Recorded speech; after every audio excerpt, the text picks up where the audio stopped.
Good morning, traders. We write Wednesday, the 3rd, if I'm not mistaken, of April. Let me just kill my quote here. Okay. Welcome to the Flow Show. Ryan will be back tomorrow. This is K-Man. I'm going to be your host again for today. So let's straight away look at what's happened overnight and what is waiting for us for the rest of the day and the week. It's going to be quick on the roundup of events because not that much world shocking happened. First of all, I want to transmit my sympathy with the people in Taiwan suffering from the biggest earthquake in the past 25 years. Bit of a personal sentiment there. My daughter-in-law is Taiwanese, so yeah, I'm really feeling for those people over there. I hope things are not going to get any worse over there. Right, moving on. China, the PBOC is still stubbornly fixing the dollar CNY sub 710. Still not impressing people, despite the services PMI coming in comfortably above 50 again. Dollar China is holding the 724.25 line for now, and doesn't seem the market is very stressed about whatever China could do. They are regularly on the offer, as we know, in the dollar CNY, the local, the onshore currency, trying to cap the debates. We've also got Yellen from tomorrow visiting China, sorry, for the next 4 or 5 days or so. She came out with preliminary comments saying that it's going to be, she doesn't want to slime, she doesn't want to be too nice to China, but on the other hand, it's clear that the US wants high-level talks, keeping really a close eye on what's happening in China. So we could expect a few comments coming out of those meetings in the next few days, so that we will keep an eye on. Usually, when we had those talks about top-level discussions between the US and China, the Chinese yuan actually strengthened a little bit as a reaction to it, but not this time. This time the CNH remains under, let's call it mild, but still under a bit of pressure. We are trading above 726 right now. Right, moving into Japan, we've seen the services PMI come out also higher than the prior one. Lower than the expectations, but expectations are what they are. We're still relatively positive. Let me have a quick look at what the Nikkei did overnight, because I did not yet. Oh, it came down a bit. The other news that was out of Japan is that there.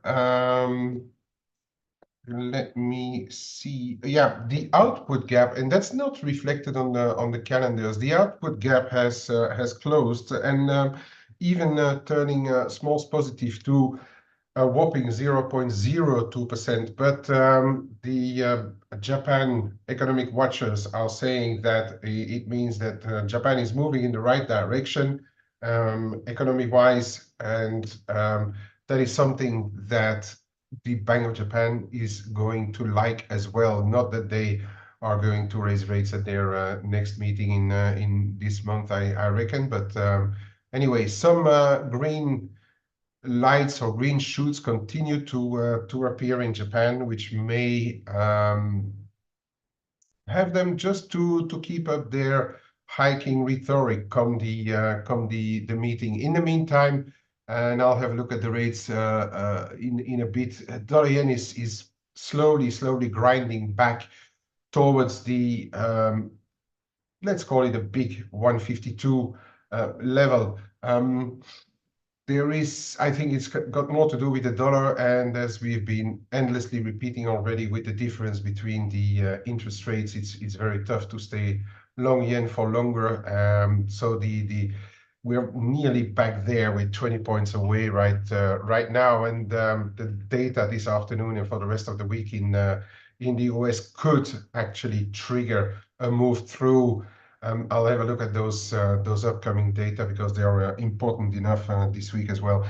One negative out of Japan today was an article saying that not all workers in Japan may benefit from those bumper pay rises. There's only somewhere between 15 and 20%. I thought I was quite surprised reading this low number, but only between 15 and 20% of the Japanese workers are part of one or the other union. So there's going to be a bit of talk around who is exactly going to get what. We should know this month or next what exactly the pay hikes will look like. We already know that the unions on average managed to negotiate a 5.28% pay rise, but that is mostly spread among the large to medium large sized companies. So we still have to really know what the middle to lower smaller companies are going to grant to their workers as well. So there is a little bit of uncertainty remaining, okay? But for the time being, the market is not really focused on that too much. Right, moving on over to Europe, closer to home. Hawkish Holtzman is less and less hawkish, and he is clearly warming to a June cut now at the ECB. Still calling it data dependent, like they all are. But he said also that the 3% depo rate may still prove to be too tight over the longer term, given the weak productivity and the weak economic data that we get out of the Eurozone. So he's gradually shifting from being the uber hawk to at least or maximum neutral right now. He's even sliding a bit into the dovish camp, because he also added that the inflation may actually come in better, meaning lower, than what the ECB projections are telling us. And as a matter of fact, we had those February and March CPI data coming in this morning, ticking down 0.1% lower from expectations, but ticking down compared to the prior month. We had the month-on-month saw a bit of a blip, okay, but the year-on-year is what the market is going to look at ultimately, and that is still on a slippery slope. Those month-on-month data, it was already touted by some of the speakers, even Lagarde, saying that there may be a bit of a bump in the road, and so this being the last month of Q1, this is what we got. So month on month, a bit sticky, even a little bit bumpy, but the year on year is showing still signs of improvement or coming off. Shouldn't really change too much to the ECB picture. We're having ECB next week. What I do think, though, is that those revisions, and we saw Italy as well revising their growth forecast again today for the 2024. They brought it down 0.2% or so. And that's a bit of a pan-European situation that we are seeing now, where the European countries have constantly to revise their GDP outlook lower. So that is still going to, I think, push the ECB at really next week, starting to hint at the next meeting being the one where they could really in June lower interest rates. All right, but that's something for next week. All right, funny story in the UK, Bank of England.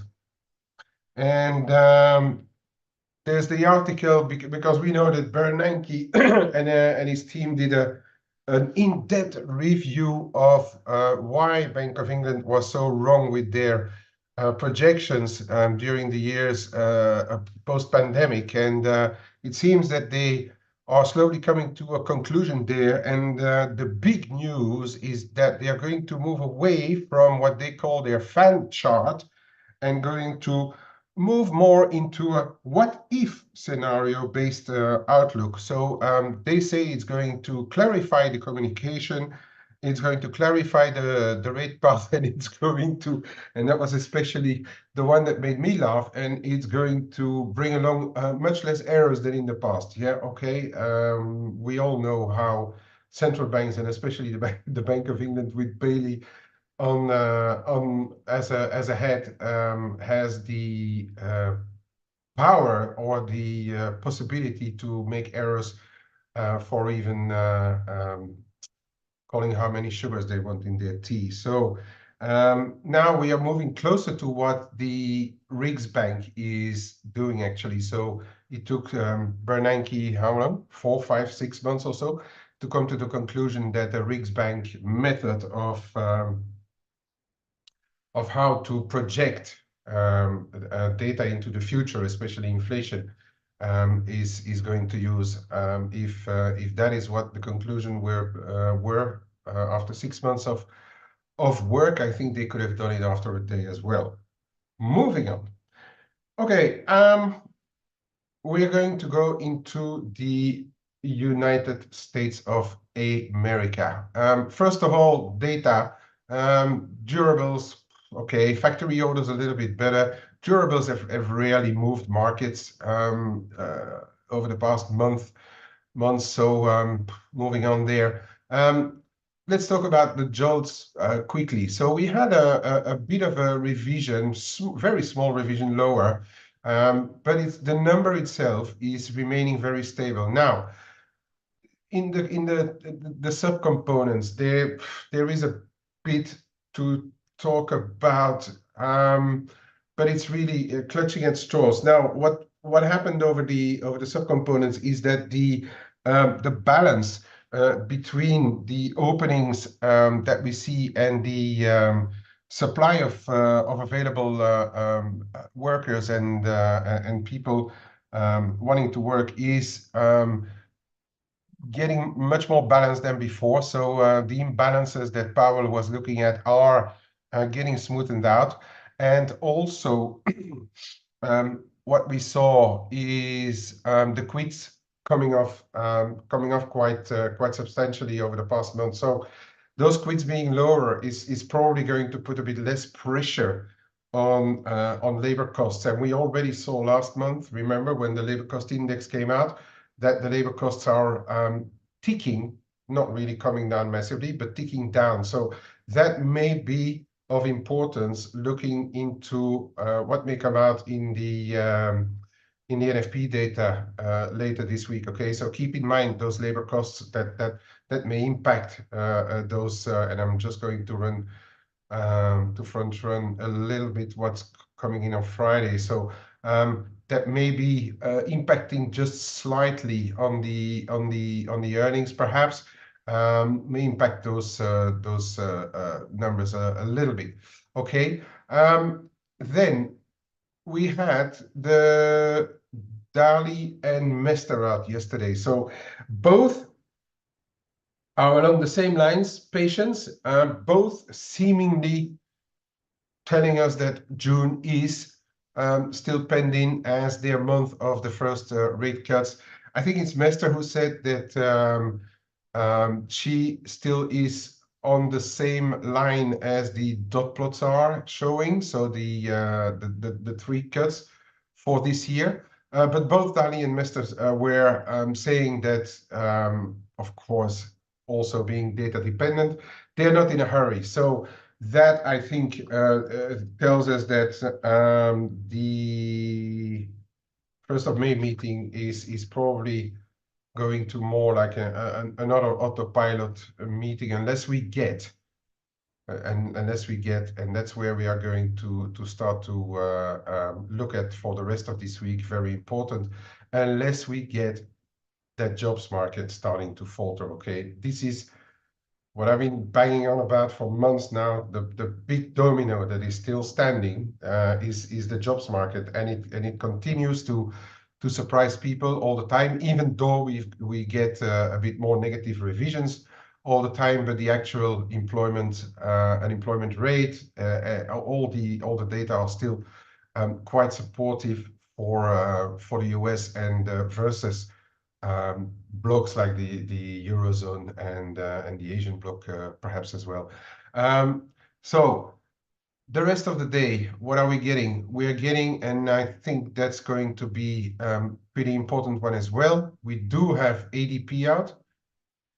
The ADP has been, we know it's a bit blind dots, okay, but they have been relatively okay as well of late, not showing any big dramas. Of course, headline number will always move the algos a bit, but I think for today, I think the ISM services are going to be the important number, and I would argue again, look at the headline number. Prices, of course, but then I'm coming back to what Powell told us as well. And by the way, Powell is speaking later today as well.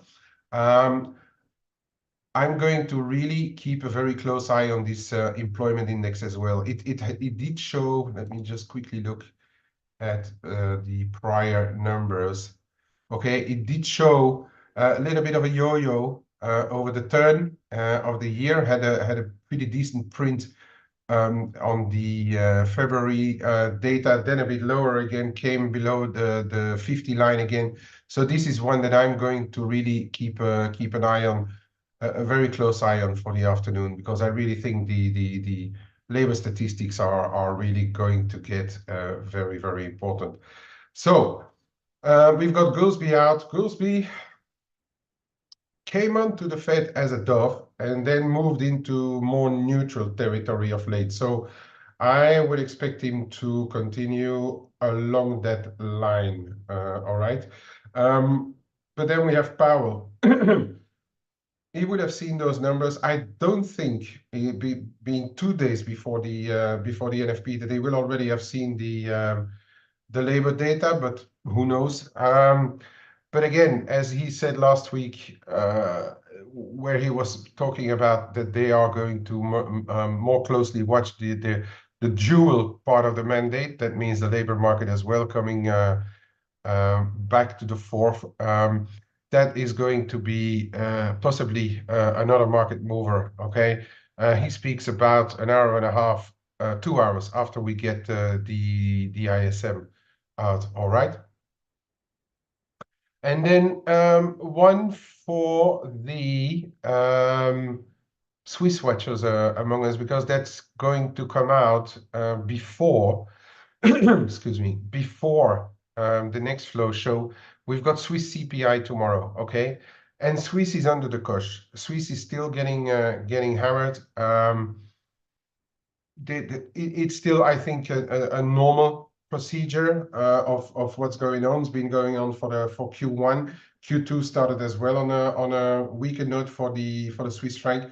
Watch out what's happening here. We are expecting a little bit of an uptick. Okay, so if we get that little bit of an uptick, it should perhaps push a couple of people to take a bit of profit. I actually did already after the European CPI coming in today. I took a bit of profit on my Euro Swiss as well, just reducing tiny the exposure on my Swiss. I still got dollar Swiss, still got sterling Swiss running as well.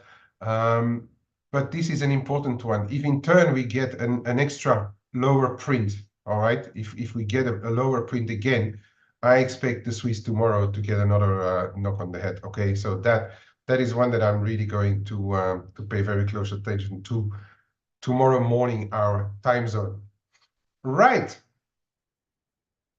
I think I've covered most of what is happening right now in the market. Yeah, we had a bit of a line coming out there. James put it on our in our chat room that the South African Central Bank and the Treasury teams are discussing a lower inflation target. The central bank governor has told one of the news outlets. I mean, it's a bit of a strange one because most of the rumors that we had over the past years or so were perhaps for central banks to look at perhaps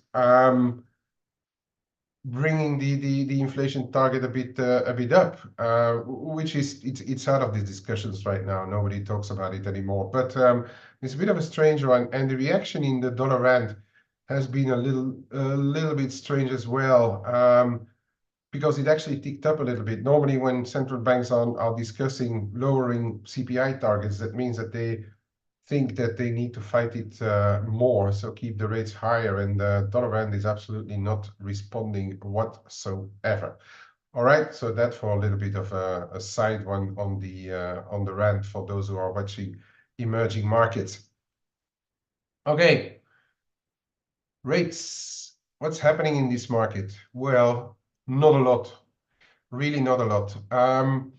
We had this break in the euro dollar. I told you about this area here in the euro, 107.23.28, 107.10, 106.95 figure. We bounced off it again. We bounced off it. We bounced off it here. We bounced off it there. It's starting to be well, starting. It is a pretty decent zone here. Okay, I would stretch it to 106.95 figure if the US data come out stronger than expected.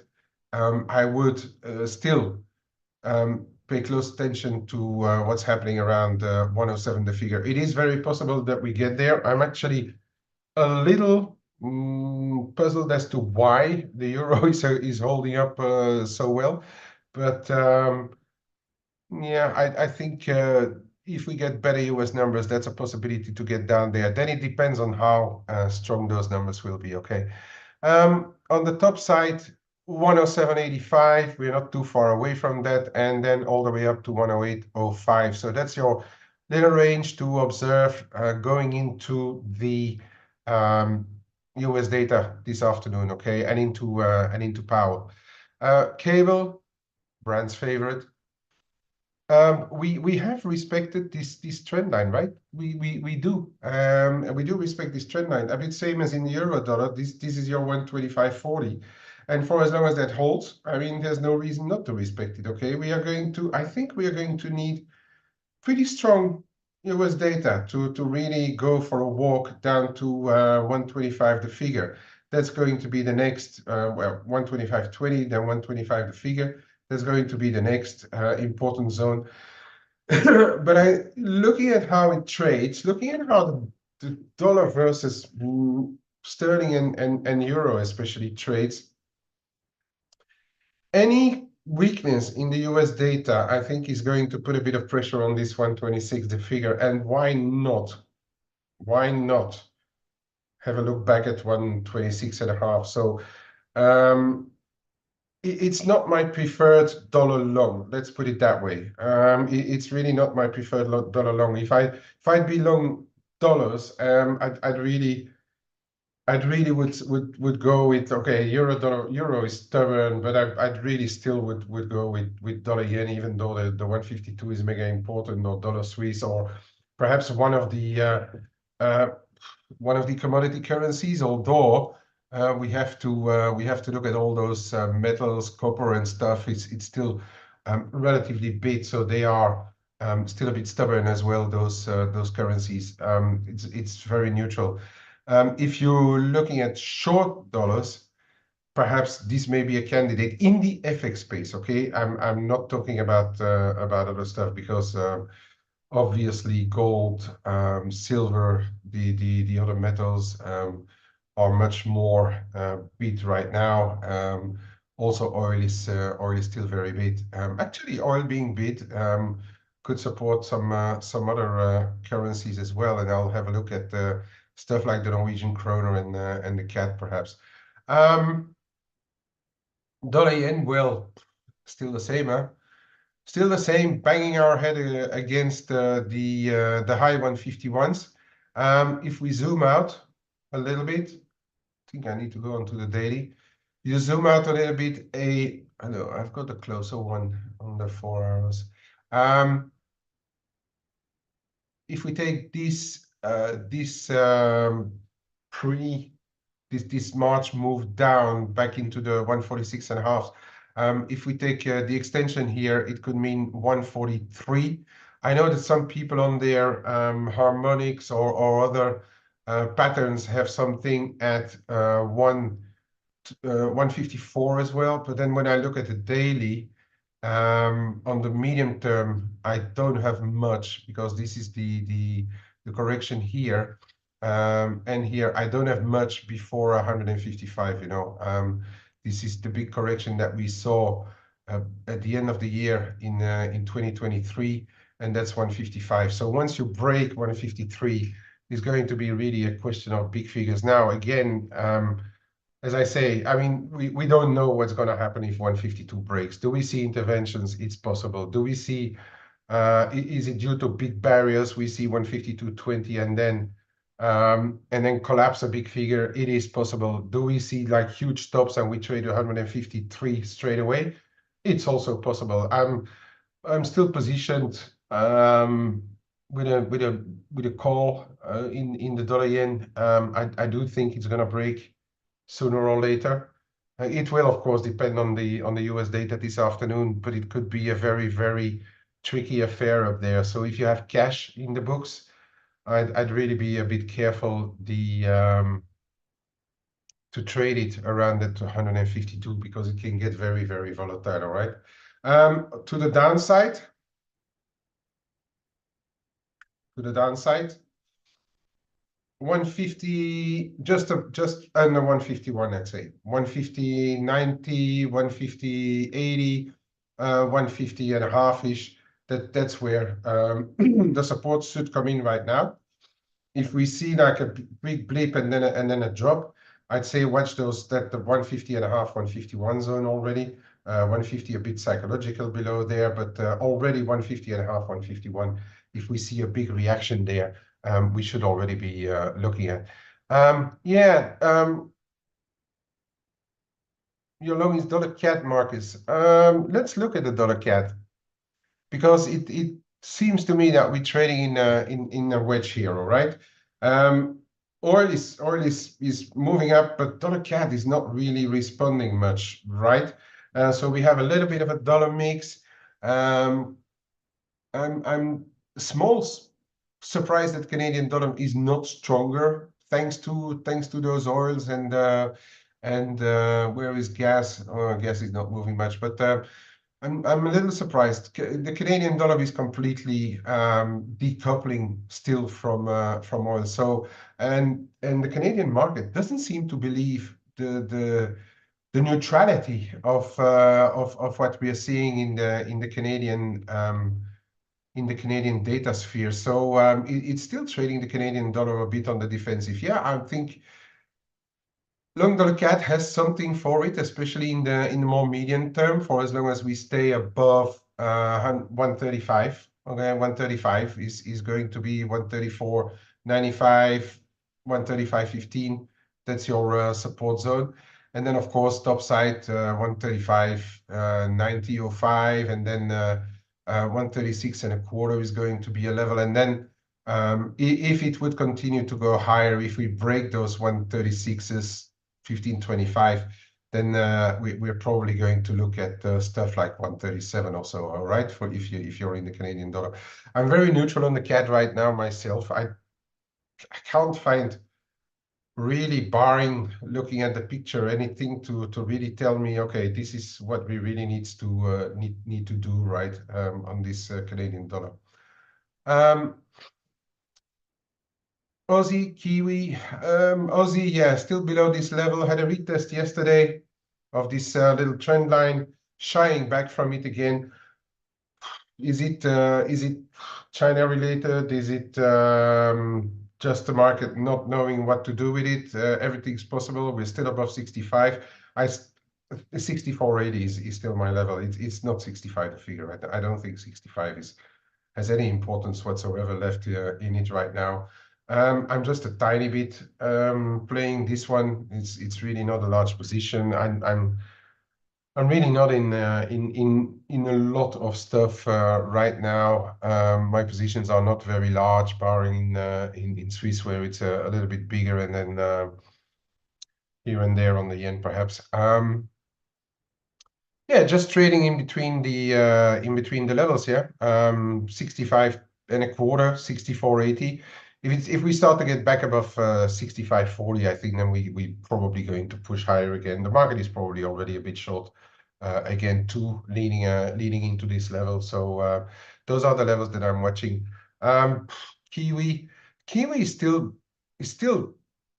bearish, still looking down, but it's not inspiring me too much right now. I'm going to wait for the US data. If the US data tell me that we should sell this thing again, oh, okay. But for the time being, I'm out of it. I played it to the short side, took it off really, but not made a lot of it. Just made enough to pay for the bills, and that's it for now. 59 is still going to be the big level.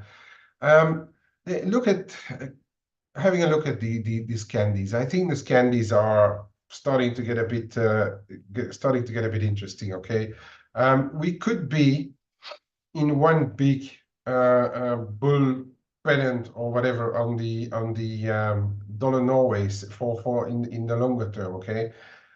In the meantime, so we've broken out of this of this triangle here. We've not yet reached the high 1180s, but it seems to also run out a little bit out of perf. And then I'm looking at Brent for a guide. By the way, the Norges Bank is still selling small Norwegian kroner every day, so that may keep the market on their toes again. But I'd love to see Norwegian kroner take a little bit of comfort from those higher energy prices and have a little look at what's happening again in the just below 1160 or towards the 1150 zone. I'd love to see it trade this zone again, because there is going to get really interesting. If you get stronger data out of the US, we unfortunately may not even get this kind of joy, and then we have to look at what's happening, as I said, up in the high 1180s. But I'm putting this one back on my radar because I'm looking at what's happening in Brent. I'm looking at those higher oil prices. I'd love to see a bit of a retracement there, and then see what's happening in this zone. Okay. I'm just monitoring it right now. Dollar Sweden is on a bit of a rampage. I've had like small stuff in there. It looks pretty similar to the Euro Norway, but whoops, what's happening here? But the Riksbank is much more dovish. Is gone back dovish. Okay, so we saw this ramp up in the dollar stocky, and here now I'm waiting to see. It's about 1% away. Waiting to see if we can get a retest in those low 1060s, where I may try to catch a knife if we get down there and see if we get a continuation in this month of April. Of course, we are all data dependent. We have to look at what's happening on the US data. Okay, but I do think with the Riksbank being a bit more dovish, that I'd love to see this zone here, and then see if we can get a try for a bit of a long. Hey, Angela, how are you doing? Right, what are you guys looking at? I'm going to quickly have a look at what's happening in those metals. Gold is on a rampage. There's no stopping it. We don't even get as I said, I was looking at perhaps a retest of 2220s. We're not even getting it. It's just going up and up and up. People are buying gold because of, I don't know, moving away from, where is Bitcoin? Moving away out of Bitcoin. People are buying gold because of geopolitics, especially now the Middle East situation is not looking great. Ukrainian situation is not improving. Whatever happens between Israel and Iran is not looking great either. So people do still have, well, they do still have reasons to buy gold, despite what's happening on the yields interest rate environment. An interesting one, and you know, guys, that I'm long this one for the long term. But I'm starting to feel I'm perhaps not going to get my setback here in the 22s. Let's hope that we get really stellar US data and that the dollar picks up and we get somewhere an occasion to let's the market calls this a false break, goes back down here, and then we can load them up again. But it's breaking. It's this we have this double triangle. It is breaking up through 25.5. We're already trading 26.25. It can be quite volatile, and I also find it just slightly surprising that we're up here. It could also be that the market is now buying silver because they see those Chinese data, but then it doesn't rhyme with a lower CNH. So this some correlations are still quite a bit of what we normally may expect, but it does look like breaking now. Let's see if we get a move back into the 25.5 zone, whether we see levels to buy again. I still think long term this is going to look up sooner or later. Noki's Toki, yeah, Angela. You know what, Angela? I was speaking about it yesterday as well on the Flow Show. We saw a lot of end of quarter, start of the new quarter, rebalancing and people managing their portfolios, getting back into stuff, getting out of stuff, and now they got back in. And I think that is the start of our new quarter. You know. That's the end of the quarter, and then we started the new quarter, and people are buying a lot of stuff. So that's probably also one of the reasons. I need to look at one thing because yes, Noki Stocky. I always think that my overall feeling on the Noki Stocky, since I've been a trader, really, is that Noki Stocky should never be below parity. But I've been proven wrong a good number of times on risk of scenarios for one on oil dumping. But if you compare the dynamics of both economies, I think that it should never be below parity. But anyway, yes, we printed a higher low here, and it seems that this 97, 98, 98.5 zone is building up as a decent support.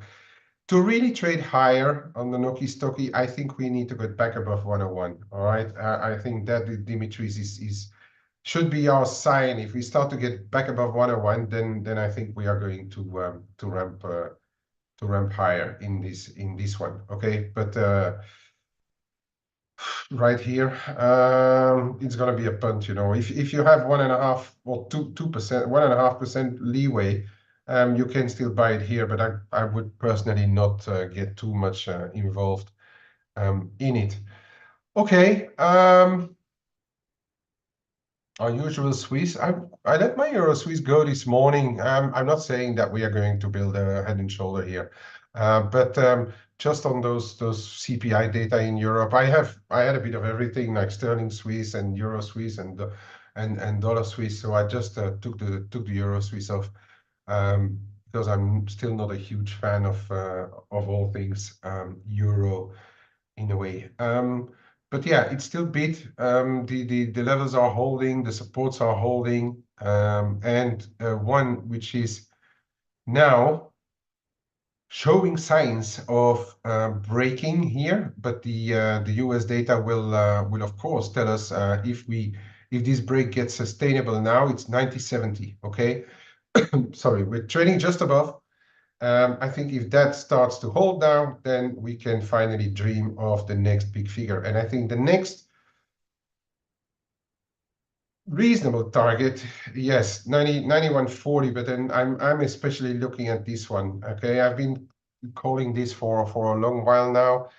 This is the semi-start, the first start of the year-end dump, and I think we can easily, if the dollar continues to be a bit big, if there's nothing changing, and I remind you tomorrow that Swiss CPI. If CPI doesn't show us too much of a bump higher, that combination, if we continue to see that combination of stable US data even, and the lower Swiss CPI, I think this is one we can aspire to have a visit in around the 92s in this month of April. Right, folks, and this is the end of today's Flow Show. Thank you all very much for coming to the show. I hope you are trading it wisely, and I'm not going to say conservatively, but depending on the one or the other currencies, be a little bit how shall I say, prudent in your trading, especially I would say on stuff like the yen if that 152 breaks, and on those US data and on Powell coming up. Have a great day. We talk to each other again tomorrow. Safe trading. Adios.